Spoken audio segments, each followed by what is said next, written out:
Okay, I'd like to reconvene the regular council meeting for Tuesday, December 17th, 2024. We're going to start off with a couple delegations. First up would be Summerland Golf Society, please.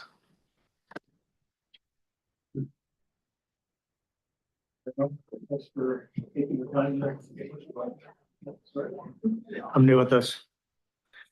Thank you for taking the time to listen to our concerns regarding our lease with the town.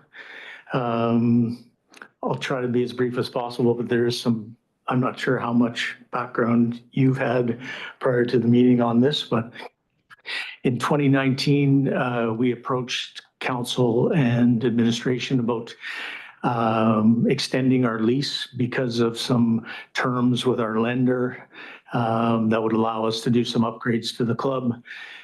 We had at the time $10,000 a year lease for the duration of the lease. But our lender was asking for a minimum of 27 years to be able to complete upgrades we were doing. So we approached council about looking as far as 50 years in advance and whatnot. And at the time, there wasn't an appetite to go beyond the 27, and council did exactly 27 years. So the day after it was in place, it was too short for any other lending and whatnot, but it got us into a new lease. And when we did that lease, the district commissioned a appraisal on the land, and we agreed on the appraisal at a $14,000 a year lease rate, which was based on the cost of the land and as well as by using a 0.725 lease rate, which we signed the 27-year lease. With every 5 years, it coming up for a new appraisal and then a new lease rate for the next 5 years. 2024 was that year, and with no other knowledge, we received a bill in June with a new appraisal and a $50,000 a year lease rate, 350% higher, even though the land value has not gone up near that. What did change is the lease rate went from 0.725% to 3%. We had many meetings with administration and Graham to no avail. Their stance is in the lease, it says fair market value. Our concern and the intent of the lease when we did it in 2019 was using a different rate. And our concern, I guess, is that it should stay with that. It's a fundamental term of the lease. So we should either renegotiate a new lease or maintain that rate based on the appraisal at time of signing in 2019.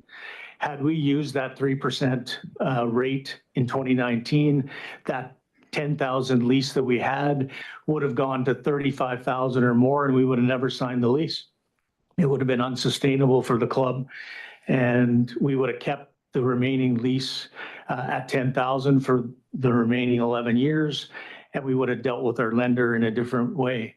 But we feel that 5 years in now, by changing the goalposts and changing it from a $14,000 rate to 50 is not only unsustainable for the club, but it's just not with the intent of the original lease that was signed in 2019. I'm not sure how much more we can expand on that, I guess. You know, if it can't be resolved, I don't know if arbitration or court is the next step, but we definitely don't feel that when we signed that we were looking at that kind of potential for raise in the lease. So we're not discussing the merit of what we bring to the community and all those other things. We're just clearly looking at this lease, when it was signed, who signed it.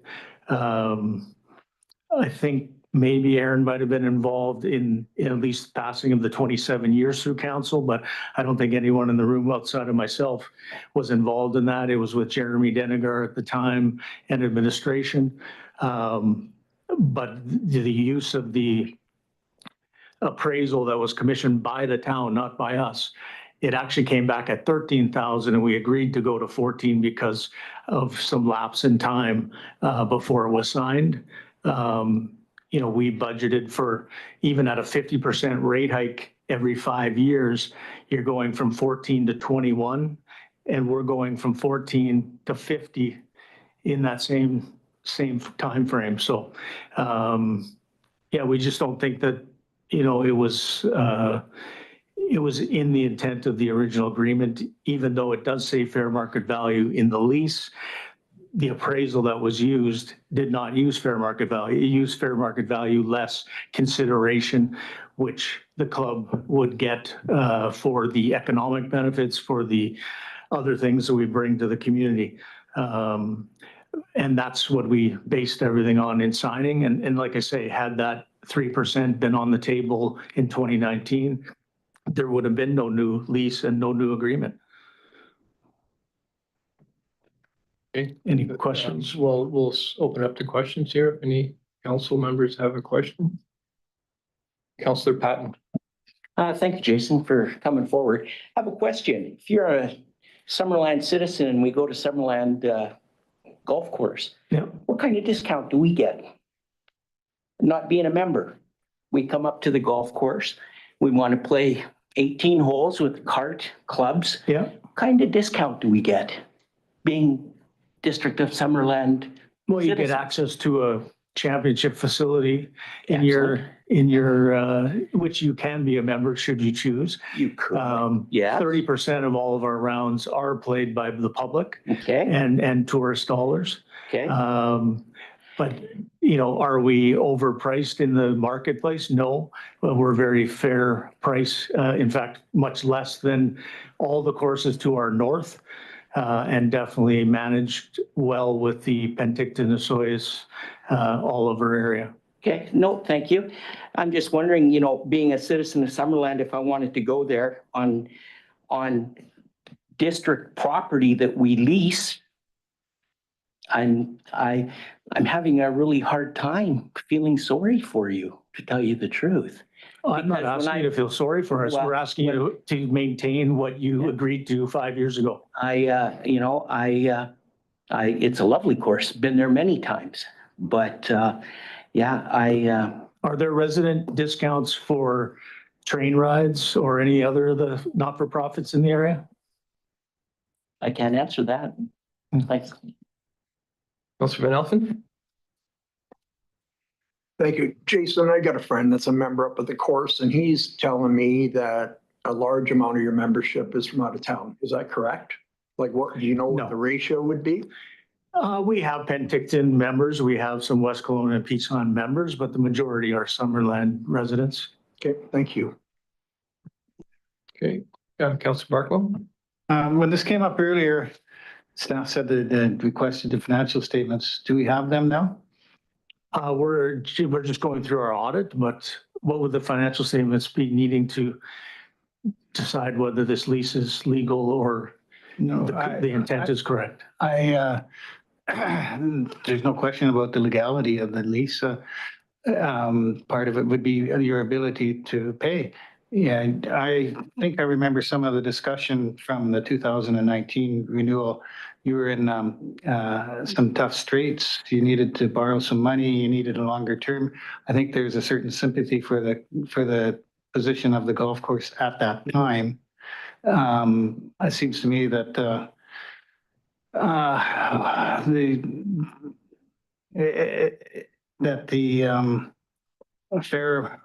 lease says fair market rate, and I don't know why you should now think that that's a surprise. Well, why was it not at signing? The appraisal that we used at signing did not use a 3% rate. Oh, I can't speak to that appraisal, I've got it with me if you'd like to see it. but that's not relevant to today's fair market rate appraisal rate. The appraisals change all the time. Correct, but the rate doesn't. Okay. We're not discussing the appraisal rate. We're rate. happy with the land value. What we're discussing is that we signed a lease that was based on a rate No, that it's has not now not changed. based on fair market value. Sorry to. No. That's the bottom line. Okay. To a debate here, please. Anyone else? No? Thank you very much. All right, thank you. So our next delegation is not here. So we'll move on to our development reports. First one is a DVP on Garnet Valley Road and Mr. Dolit. Thank you, Worship. Wait for the slides to come on the screen.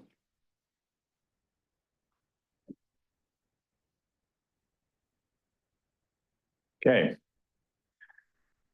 District staff are in receipt of a development variance permit application for 18420 Garnet Valley Road. This is to allow for an agritourism accommodation use on a parcel that is less than 2 hectares in size. This is a 1.6 hectares size parcel.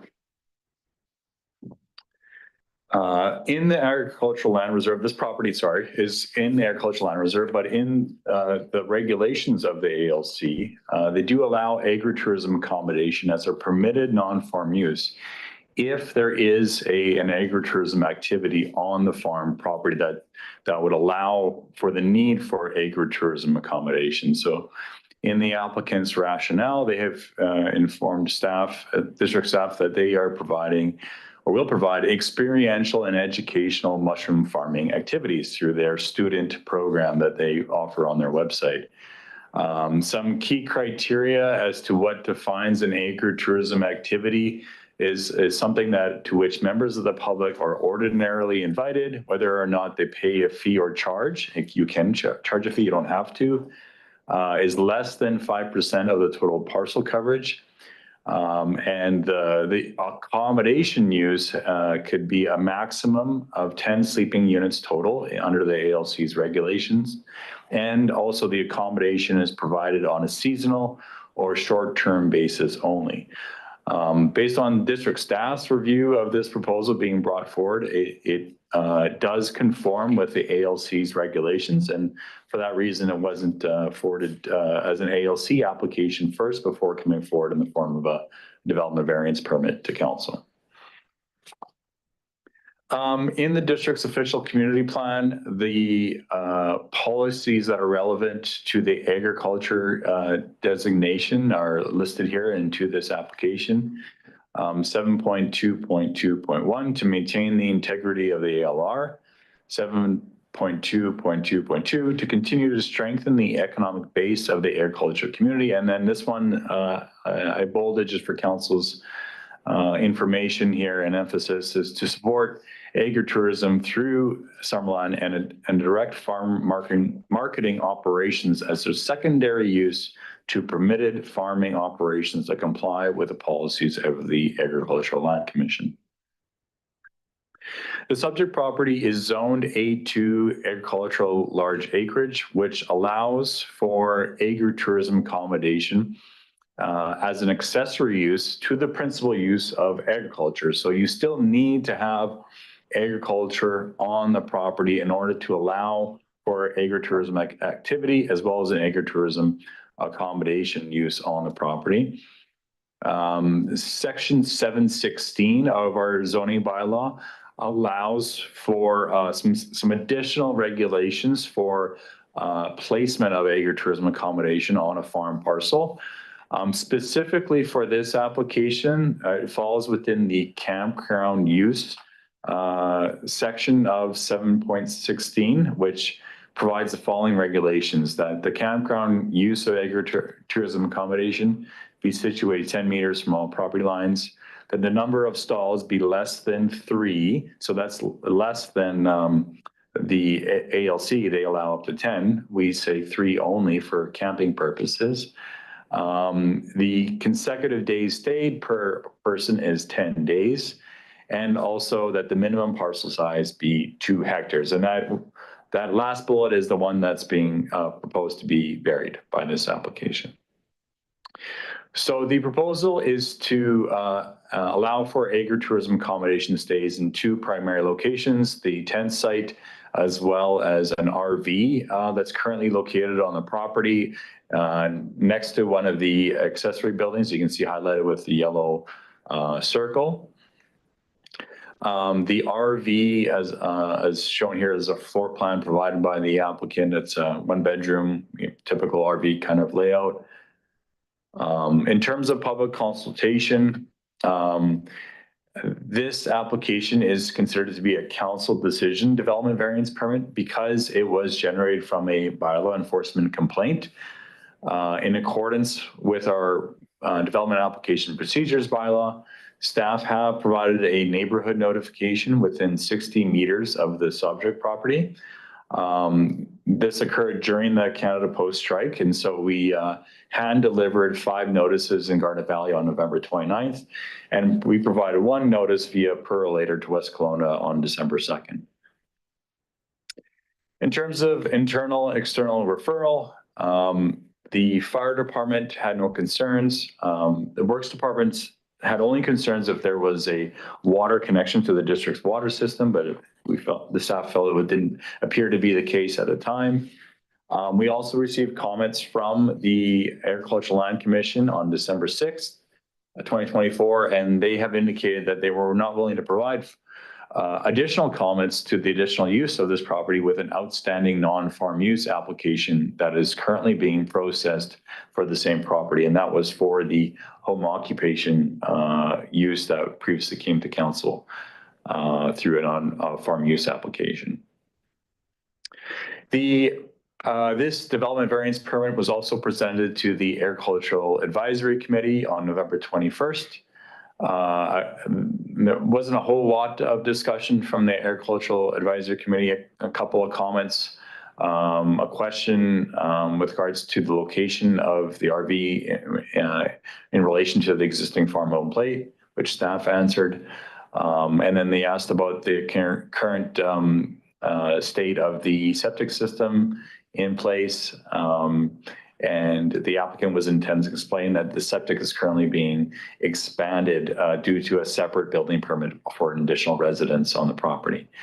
So the resolution ultimately provided by the Agricultural Advisory Committee was to support this application because it is also a proposal that supports agritourism activities in relation to our OCP. In terms of staff discussion, as mentioned, the main criteria for allowing for an agritourism accommodation use is the principal use of agriculture. And the 2-hectare minimum requirement is in place in our district zoning bylaw to allow for that size of a parcel to have agriculture as the primary use of that property and still allow for these other uses to occur on the subject property. In this case, we feel that from the staff's perspective that that the 2-hectare size may be warranted for a variance because mushroom farming is not as intensive as a land base of an agricultural product as other types of agriculture that may be found within an agricultural property. And so a smaller parcel size could be warranted in this case because the land impact being generated from the primary use of agriculture is quite small for this subject property. The use of an RV for agritourism accommodation is permitted by both the ALC and the district zoning bylaw for seasonal short-term stays that are no longer than 10 days maximum. The applicant's rationale states that the mushroom farm students in their program is for a maximum of 4 days, which is compliant with both the district's and the ALC's regulations. And finally, I want to mention that, again, our official community plan is supportive of new agritourism activities to happen within the district of Summerland. And we see that this intent of this agritourism activity to allow for experiential mushroom farming to be occurring on the property with students coming onto the property is in compliance with what the intent of an agritourism activity is. And for that reason, we are recommending that council move forward with the issuance of a development variance permit to allow for this agritourism accommodation use. Thank you. Okay, thank you. Council, any questions? None? Council Barco? Thank you. We had a letter about the farm home plate and tenting being on the farm home plate. Does all the accommodation have to be on it has to be on the farm home plate, right? And how do you define that farm home plate? You could draw any sort of a shape you felt like would fit the topography and such? Maybe even have a panhandle? Sure. Greg, do you mind putting up the PowerPoint again just to show the site plan? Yes, you're correct, through the chair to Councillor Barkwell, that the agritourism accommodation use is one of the requirements is for it to be sited within the farm home plate. We usually do check to confirm that that regulation is being met before we issue an agritourism accommodation business license, which will still be required if council moves forward with this variance. This site plan that was provided by the applicant does show this tent site, and this is outside of the farm home plate. The farm home plate, you can see the residence to the right of the RV is right to the right. So that RV is within that farm home plate area.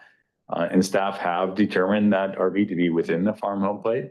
So we have had a discussion with the applicant prior to council's meeting tonight, and they are willing to move that tent site to be within the farm home plate to be in compliance with the regulations before we move forward with issuing a business license. Councillor Peak? Thank you very kindly, Your Worship.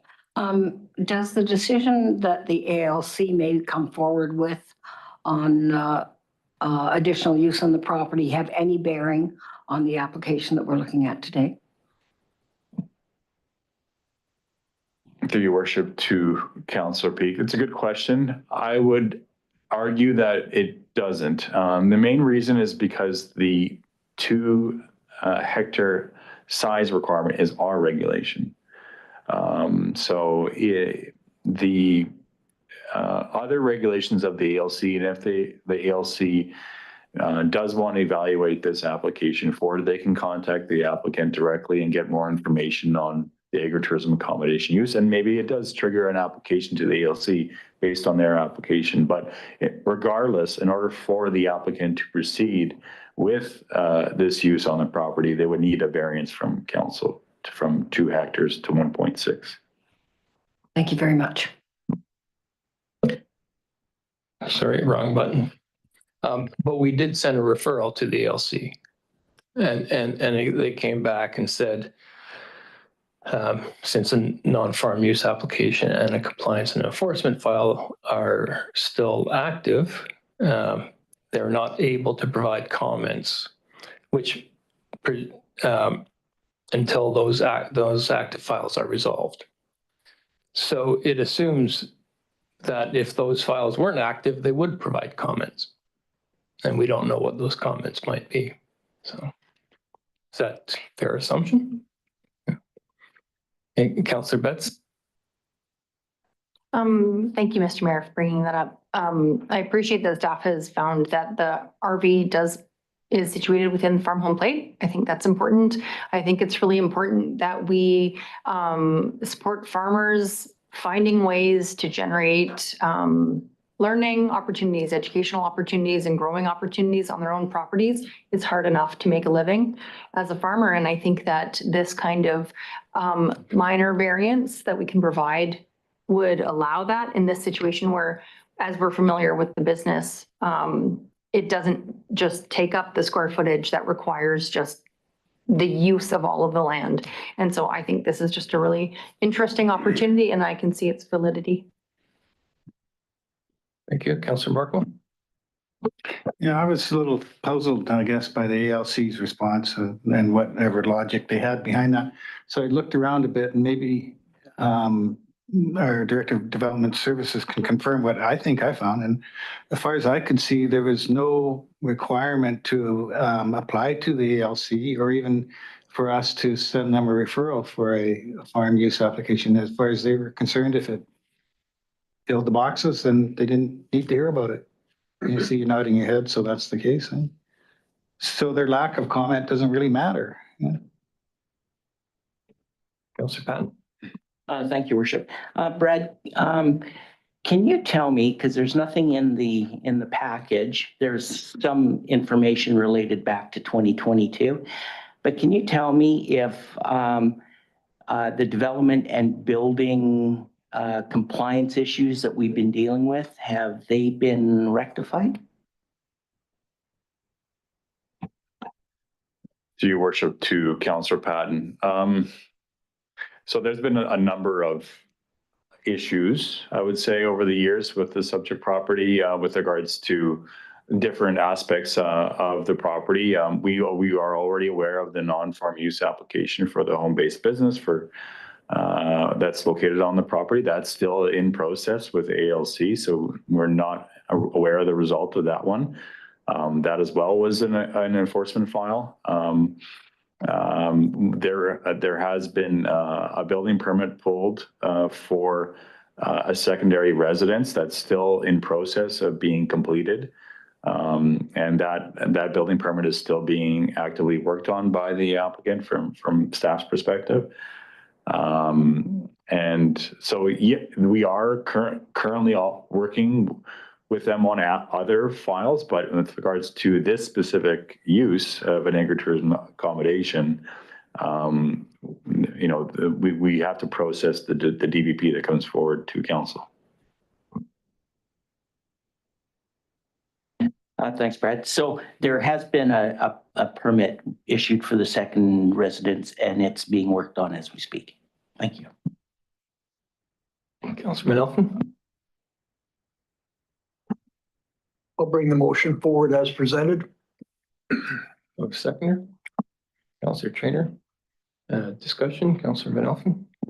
Thank you, Your Worship. I just wanted to, I don't have any questions, just comments. I think this is a fantastic opportunity for a small agricultural business that is unique and innovative. There's a lot of opportunities here for people to learn about this type of farming activity. I mean, it's pretty unusual and it's growing.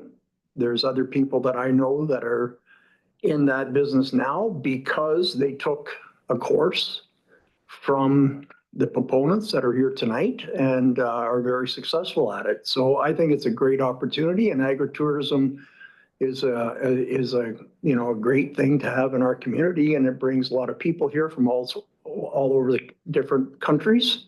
So I think it's great. Thank you. I just have a couple of questions. So you mentioned the septic is being expanded. Does that expansion, the septic, is that relate to the agritourism properties? Is that, I mean, what happens to their sewage? Your worship, the septic is a requirement of the secondary residence building permit. I mentioned previously to Councillor Patton, it was a requirement for that expansion. I'm not too sure of the relation to the RV. I think the applicant, it's up to you, council, if they want to allow him to speak, but no, I'm not too sure on the relation to the RV. Okay, doesn't matter. Why? It's not necessary, unless council wants to hear. Okay, any other comments? Then my only issue with this is the trouble I have with this application and this applicant is, again, we're being asked for forgiveness later rather than permission ahead of time. You're not doing yourself any favors by by taking this approach. But I don't know, no, say, hey, it doesn't matter. Anyway, I'll call the question. All in favor? And none opposed, any opposed? None opposed. Motion carries.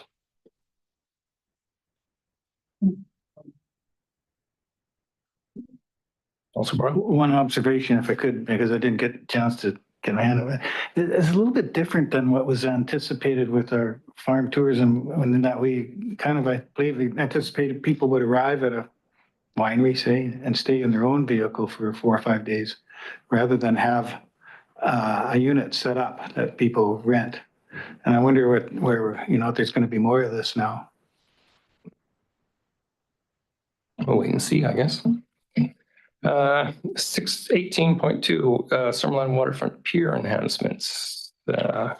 Staking this, Director of Community Services. Thank you, Mr. Mayor. Good evening, Council. Staff in consultation with the Rotary Club of Summerland have been working with Urban Systems to put together a concept and project costing for the proposed new enhancements for the Summerland Pier, utilizing funds raised through the Rotary Club's very successful fundraising campaign. As presented at the November 26th Council meeting, the Rotary Club has confirmed funding of $200,000 for enhancements. The next step in the process is for Council to review and provide endorsement of these concepts.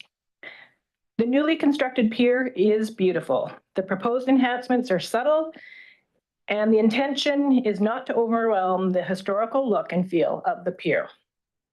This aligns with the survey results with the highest number of responses, identifying the preferred enhanced concept of adding some new features and amenities versus the premium option. As per the slide above, the proposed enhancements include 5 benches, 1 at the end of the pier looking east across the lake, 4 staggered along the railings, and more benches could be added in future if desired. Lighting fixtures are placed along the sides of the pier of the decking, illuminating up towards the sky. Aquatic stairs at the end of the pier will go down into the water to provide better accessibility and access in and out of the water for swimming. There will be a handrail on the stairs and a guardrail at the top. A custom slide is also added. We didn't want to overwhelm the end of the pier with too many features. The slide was identified as a preferred play element with Rotary. Only 1 prefabricated slide was found amongst lots of research, and it was just far too large for the footprint for the end of the pier. So we're working with a structural engineer to custom design a slide that better fits the pier.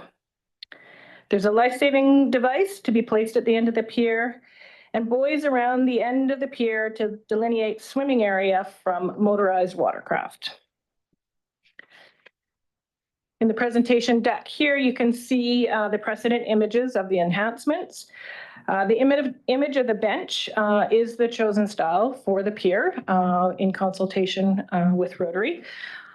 The aquatic stairs will look closely to this. This is a precedent image, but they are going to be custom designed with flow-through water or flow-through decking, and will look similar to this. The life-saving buoy should be the same, and the life-saving device and the buoys should be the same. Very similar look as a precedent image for the lighting on the decking. And the slides, these are just 2 images we've pulled off the internet, but it will be custom designed. So this is just shown as an example of what of slides. The current Class C cost estimate for the supply and installation of the proposed enhancements in this concept is just under $180,000. This includes 30% contingency and does not include taxes. The costs for recognition plaques and signage are not included in the estimate as well. The Rotary Club is finalizing those details and designs, which will be provided to Council at a later date. The Rotary Club confirmed that any remaining funds from their contribution could be considered for landscaping and amenities at the entranceway, such as picnic tables, benches, and a bike rack, to further beautify the area. And over the weekend, Council received an email, I believe, from one of the Rotarians with some ideas for upgrading the entranceway. Once the pier enhancements have been completed and the final expenses confirmed, we can turn to look at landscaping and entrance enhancements. In the meantime, the park staff have cleaned up the area by removing invasive trees and junipers, and we'll be planting new shade trees in the spring.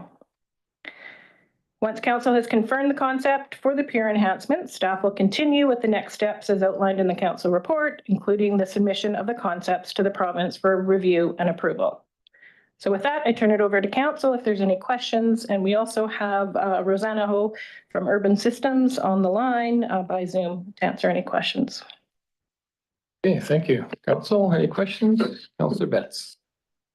Oh, thank you, Mr. Mayor. Thank you, Lori, for the presentation. I think it's just so exciting to see kind of what the final images are going to look like. I have a couple comments, most of them really positive. The benches, the lighting looks really nice. I like the buoys and the life-saving device. I've actually wondered about that life-saving device before being on there because it's kind of tall. So I think that's really valuable. But I don't fully understand the custom aquatic stairs. For people, you have to be pretty confident in your swimming and your fitness skills to jump off the end of the big old pier. So can you speak to the rationale behind these custom stairs? Through the mayor to Councillor Betts. So these custom stairs were actually identified as a priority from Rotary because of the accessibility down into the water. So these were, there were several options that were provided through our survey and the consultant had come up with what enhancements could be. And the reason for the aquatic stairs, you know, if you've jumped off the pier and tried to climb up the ladder, it's very challenging for some people, you know, trying to get up. So it's to provide access for people that do jump off. And if they just want to go down there, if their parents and their kids are jumping off and they want to access the water, it's just an easier way to get in and out of the water from the end of the pier. Okay, Councillor Peak.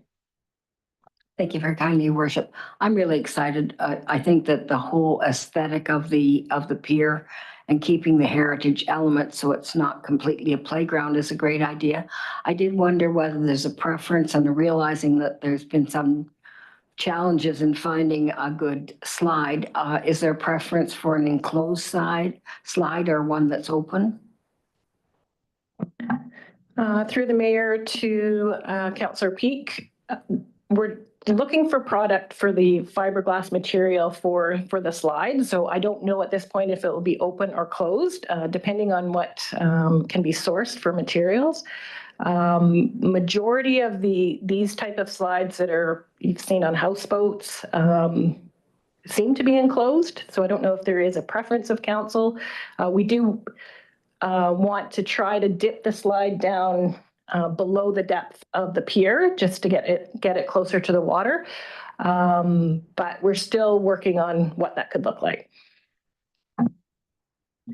Thank you. I don't know if we're slide experts, so we'll leave that to you. Anyone else? No? Okay, bring it forward. It's just to, what is it to receive? What is the resolution anyways? That we proceed with next step. Right. And that we endorse the pier enhancements concept. Okay. Second, Councillor Van Alphen. Any further discussion? Call the question. All in favor? And none opposed. That carries. Next item is the Development Services Activities Report, and that's just put on here because we decided we shouldn't have it on the consent agenda anymore because people always want to pull it. So if anybody has any questions on it, you can just fire away. Councillor Tran. So with regards to that, the group that spoke earlier today, they were speaking about S24-009 Cuthbert Street. Is that correct? I didn't know exactly what she was referring to. So this is still in process. Is this something that we will see or would it normally come to us? To your worship, to Councillor Trainer, yes, you're correct. 6104 Cuthbert Road is a 3-lot subdivision application proposed. It's currently in process, recently applied for. Because it is a subdivision application, it wouldn't come to council for approval unless there was a variance requested or that is needed to facilitate the subdivision, or if the rezoning was required. I don't believe that rezoning is required in this case, but we haven't done an in-depth staff review of the application because it is fairly recent. But you said it comes to council for rezoning, and what was the other? A variance. Variance, yes. Okay. And you don't know if it needs a variance or anything like that Not yet? at this moment. Okay, thanks. Councillor Betts? Thank you, Mr. Mayor. So just to follow that line, I know you're not into it yet, but just as far as the zoning for that area goes, are they on municipal sewer and utilities? Right, so the area would be classified in a development area that could have 4 housing units on one lot, right? As per all the changes we made this year by the provincially mandated housing. So I just wanted to reiterate that. Sir Dolan? Yeah, to your worship, to Council Betts, that's correct. Just to confirm with you, yes, that's correct. It's, I believe, RU2, which is a residential urban zone. It's been recently rezoned to, which allows 4 units per parcel. I will say though that this area is also subject to our high hazard development permit area, which limits the amount of units someone could feasibly construct there because of the slopes.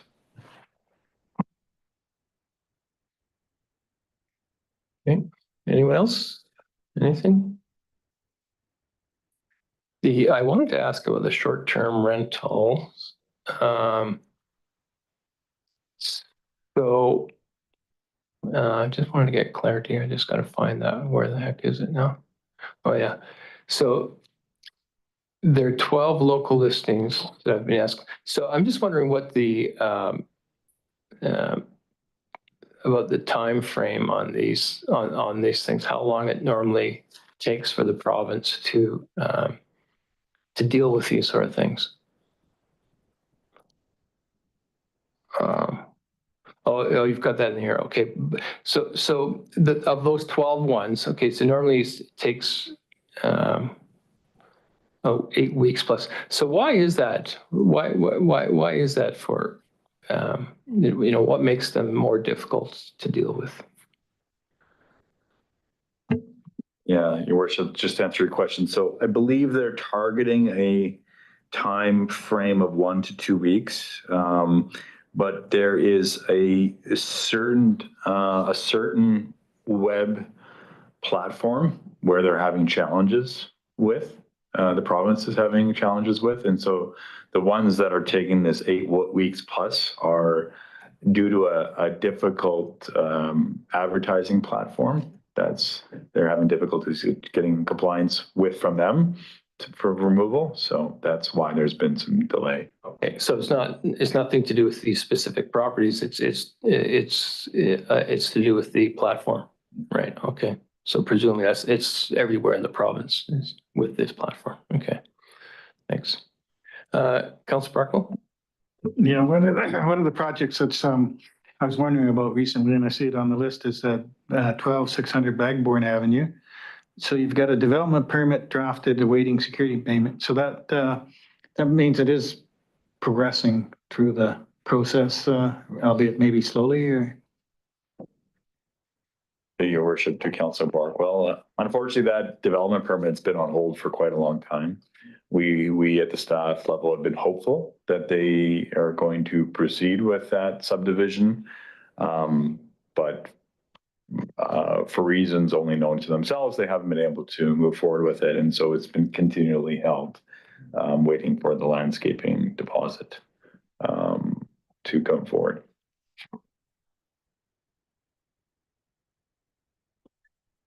Okay, if there's no other questions, get a motion to receive this, please. Councillor Van Elfen, Councillor Betts, all in favor? That carries. flipping along here. No business arising. Any notices of motion? None? Council reports. Does anybody have a report? Councilor Van Elfen. Thank you, Mr. Mayor. I just want to say Merry Christmas to my fellow councilors and to yourself, Mr. Mayor, and to the staff here at City Hall. And just to remember that when you're at home enjoying turkey, there's public works guys out there probably, and girls, probably plowing snow or fixing water mains. So give them a hearty wave if you see them. And and our CEO, Merry Christmas to you too. Well, and all our staff. Anyone else? No? Okay, then motion to adjourn, please. Councilor Van Elfen.